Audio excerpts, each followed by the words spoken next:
Hello everyone and welcome to yet another video after a very long break. Today we'll be talking about this ASUS Zephyrus G15 laptop that I got from work. Not for work, from work. And I got it about 11 months ago and it's about time that I make a video about it.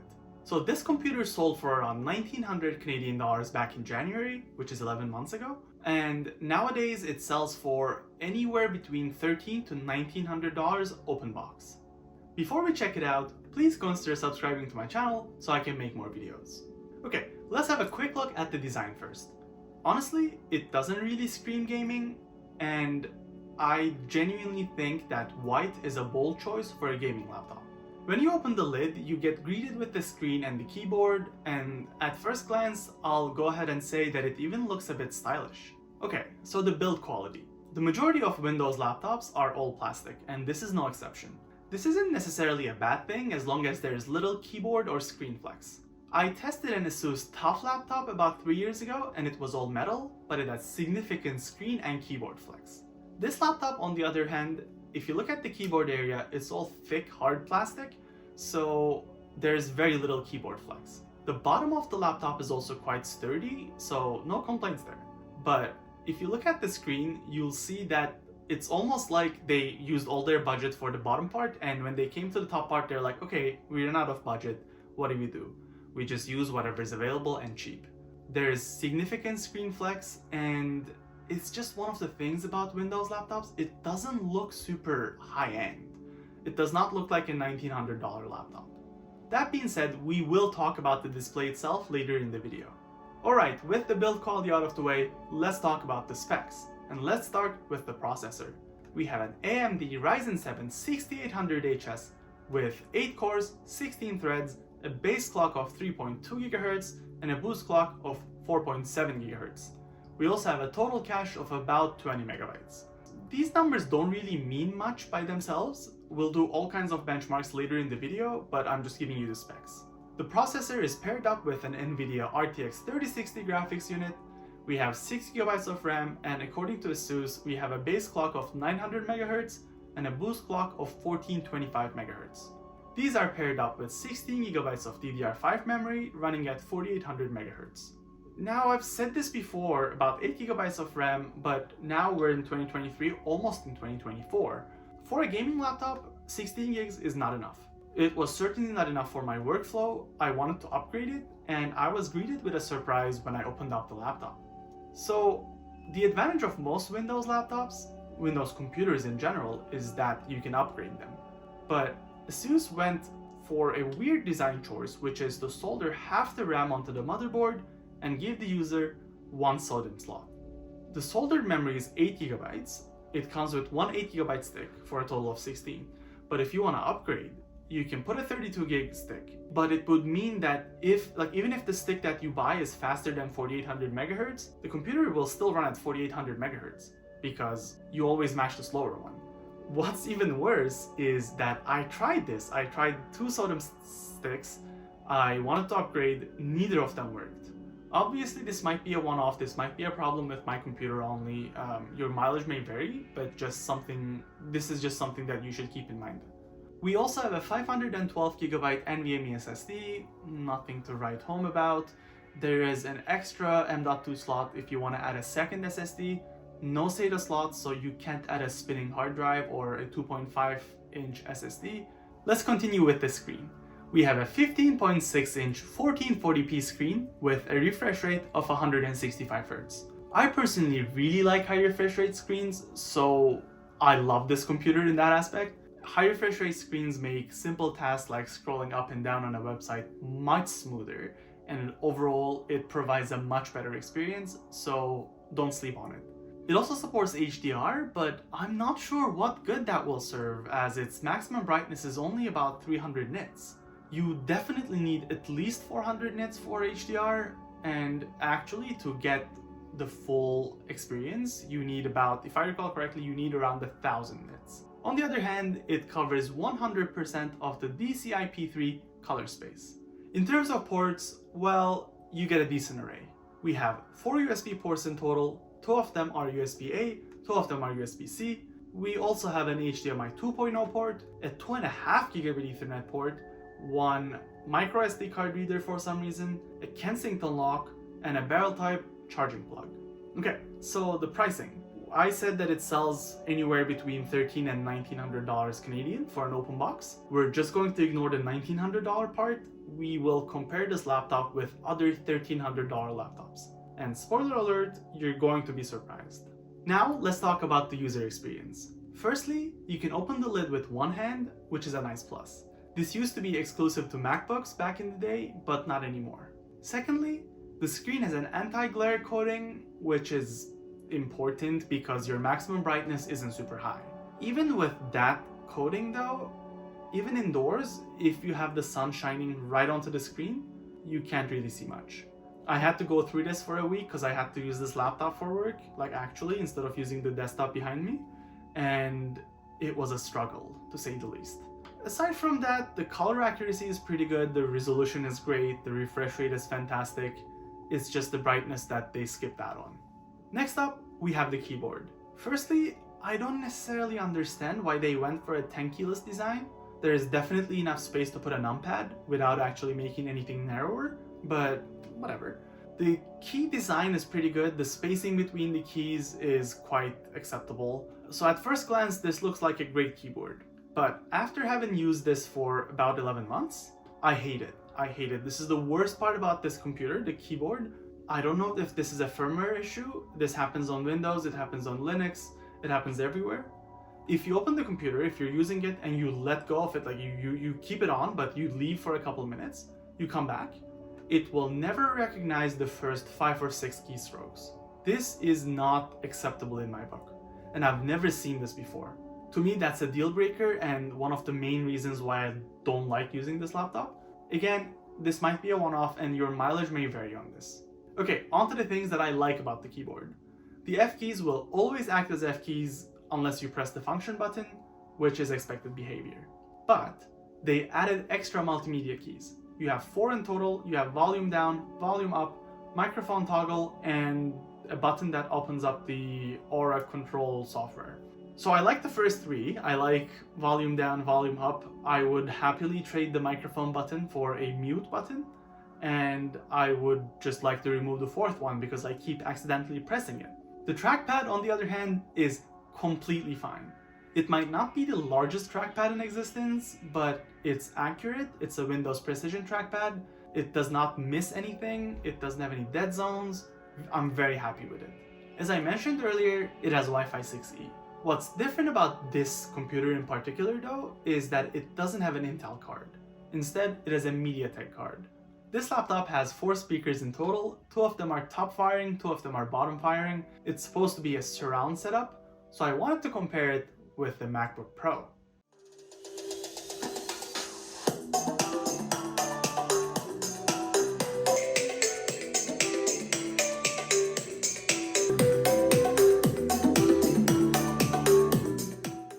As you could hear, firstly, it doesn't get loud enough. Secondly, the highs are really dominant, while there is virtually no bass or depth. As you might know by now, Windows 11 offers 3 performance modes: best performance, balanced, and efficiency. On top of those, we have 3 fan modes from Aura: quiet, performance, and turbo. For what it's worth, the silent mode in Aura actually silences the computer. It's pretty good if you're in a work setup or if you're like me and you sleep with something playing in the background. It's great because you don't hear the fan noise. Lastly, before we start benchmarking, let's talk about battery life. Let me first tell you how I use my laptop. This is not my workflow, this is my daily use flow. I have a bunch of Chrome tabs open in the background. I have YouTube playing, possibly a Word document.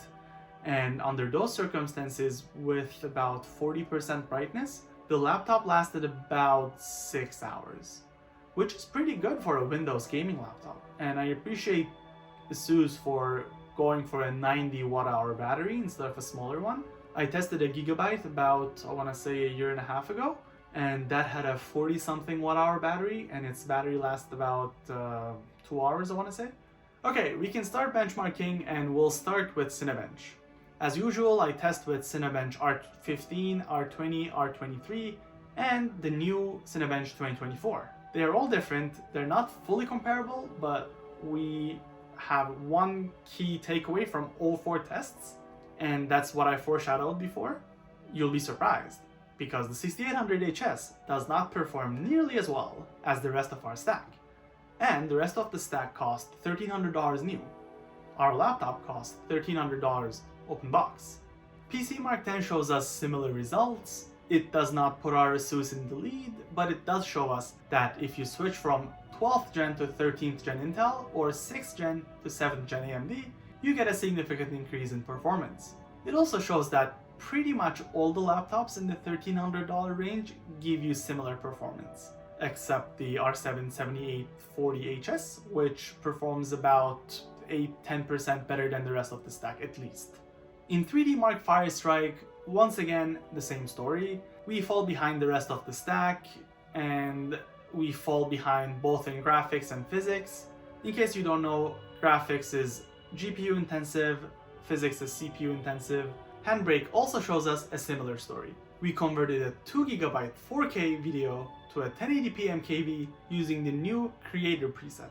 This is another test where we see a big increase in performance between 12th and 13th gen Intel and 6th and 7th gen AMD processors. Exporting in Premiere Pro is a demanding task for both the GPU and the CPU, so let's check out the performance there. Here, once more, you see that our Ryzen 7 6800HS performs much worse in a spectacular manner. It takes almost double the time as the rest of the stack, especially the Ryzen 7 7840HS. It is true that Premiere, for the most part, favors Intel processors, but that doesn't actually explain why our 6800HS was performing so poorly. With that out of the way, let's have a quick look at gaming benchmarks. I chose games that offered built-in benchmarks to achieve a little bit of objectivity, and I will not be doing in-depth comparisons between our stack because our computer performs about 10% worse than the rest in every single game. So it's just not worth talking about it over and over again, like we did in our previous benchmarks. But for now, let's have a quick look at our gaming benchmark again. All games are run at 1080p high, and to achieve objectivity, DLSS is off, super resolution is off, all that is off. We start with Cyberpunk 2077, ray tracing off, we get about 63 frames per second, and ray tracing on, we get about 30 frames per second.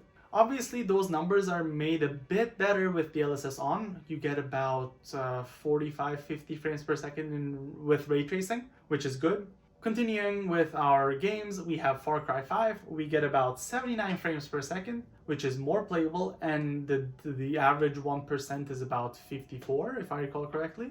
That is more playable. Like, I played this game on this laptop for about 6 hours and I had no problems. Next on our stack is Shadow of the Tomb Raider, in which we got 104 frames per second. This was the most the smoothest to play. I had no problems and I could actually take advantage of the high refresh rate screen to a certain degree. I would expect better, and you get better from an RTX 4000 series laptop. And you'll see that more in Red Dead Redemption 2, where we averaged 59 frames per second with a 1% average of whopping 7 frames per second. I had so many problems playing this game. The benchmark does not do justice to it in a bad way. When I played this game, I quit multiple times because, it would freeze. The frames would dip to about 4 or 5 frames per second, and overall it was just not a smooth experience. It was made a bit better when I switched it down to 1080p medium. It was a little bit more playable, but I still would not call it playable. Now, this obviously has to do with Red Dead Redemption 2 itself as well, but overall just not a smooth experience, and I would not recommend. Alright, so conclusion time. I'm not going to talk about performance again. We already concluded that this laptop doesn't perform as well as its competitors from today or from January. Instead, I'm going to try to figure out who this laptop is for. If this laptop is for gamers, then why does it have a great trackpad, a keyboard that doesn't have a numpad, a keyboard that's problematic, a Wi-Fi card that glitches a lot, and a screen that's 1440p with a refresh rate of 165 Hz? I love the screen, don't get me wrong, it's just that it doesn't make sense to pair it with an RTX 3060. Because if you're gaming, More often than not, we've seen the benchmarks, more often than not, you're gonna have to go down to 1080p, and you're not gonna get much more than 60 FPS anyway. This makes me think that it's more targeted towards people like me who work remotely and need a laptop for work. After all, I got this laptop from work. But then, again, the same questions arise. Why do I have a screen that's not nearly as bright as it should be? Why do I have a keyboard that doesn't have a numpad? I didn't mention this before. Why do I have a keyboard that doesn't have a print screen key? Yes, you might be telling me, yeah, you can just do Windows Shift S, it'll allow you to take a screenshot. Or they actually added a function key, you can do FN/F7. Great. Neither of those works on Ubuntu. So not everyone uses Windows. I have to use Ubuntu for work, or like a Linux distro. And I can't do FN/F7. Yes, of course I can add my own shortcut, and that's gonna help me. But you know what's better than that? A print screen button. That in my opinion is a huge oversight, and that doesn't only apply to me. I'm pretty sure it also applies to gamers. Other than that, I don't have a screen that's bright enough. I already said that. The keyboard is glitchy. I don't necessarily use the 2.5 gigabit Ethernet port. I would much rather like a better Wi-Fi card. Overall, I have a feeling that this laptop shines in all the places that it didn't require to shine. Yes, give me a 2.5 gigabit Ethernet port, but only if you're giving me an RTX 3070. Give me a fantastic trackpad, but only if you're giving me a keyboard that's serviceable. Yeah, give me a 1440p screen as long as it's bright enough. I just have a feeling that this computer was supposed to be much more expensive. It was supposed to be a much higher end laptop, like about maybe $3,000 instead of $1,900. And it was supposed to have much better components. It was supposed to have a much better screen, which I wouldn't know because on the website you only have 2 config options, and neither of which seem to be doing great. But yeah, I have a feeling that it was supposed to have a much better screen, it was supposed to have much better internals, because the thermals are fine. I don't see any problems with the thermals itself. I don't see any problems with the build quality. Yeah, there are places where it doesn't do as much as it should have, but it's by no means is it a bad computer in terms of the build quality. A computer is only as good as, well, this applies to a lot of things, but a computer is also as good as its weakest essential part. You might have the best computer in the entire world, but if you're running it on a spinning hard drive, you're going to have a horrible time because it's going to take 3 minutes to boot. Similarly for me, it doesn't matter if it has a Ryzen 7 6800HS and a 3060 in it if I can't see what I'm looking at if the sun is shining directly onto the screen. You know who gets these things right? Apple. Why? And why do they sell a lot, and why can they afford to sell a freaking ARM-based computer for like $1,300, $1,400, $1,500, $3,000, $5,000? Because they get the rest of the things right. And yes, it's true that they create their own environment, and those are all great pluses. But what Windows laptops don't get right in general is this. So I don't know where Windows laptops are going in general, and I, again, cannot tell who this laptop is for. If someone buys this as a gaming laptop, they're going to be disappointed. If someone buys this as a work laptop, I guarantee you they're going to be disappointed. This is the first laptop that pissed me off so much in the last 11 months that I stopped using it. If you're like me, I need to have a perfect environment at work. My keyboard needs to be working because I will lose focus. And I know for a fact that this is the case for so many people out there. And this computer is not for that. Anyway, thank you for going through that rant. I hope you liked the video. Please drop a like if you did. Drop a dislike if you didn't. Please write down your experiences with this computer, or any gaming computer for that matter. Any questions, any feedback. Really appreciate it. Thank you so much, and I really hope I'll see you in the next video, which is not gonna come out in 6 months. I'm hoping to post at least once every 2 weeks. Thank you.